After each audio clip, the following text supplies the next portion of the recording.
ถ้าหัวใจน้องยังไม่แน่ รู้ไหมใจพี่อ่อนแอเป็นโรคแพ้สัญญาลอยลอยสัญญาให้ไว้กี่ครั้งก็พังบ่อยๆพี่หรืออุตส่าห์หลงคอยหน้าใจน้อยคอยเธอทุกทีสัญญาจริงจังให้ความหวังที่ฝังใจมันจะรักกับพี่ยืนนานปากหวานยืนยันทั้งปีแต่งงานเมื่อพร้อมอย่าหอมยอมใจรักพี่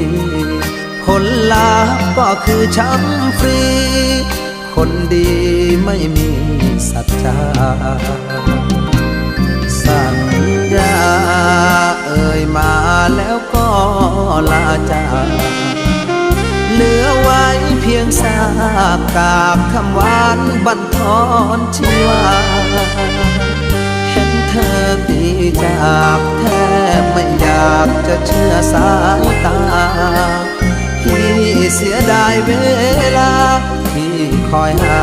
แล้วมา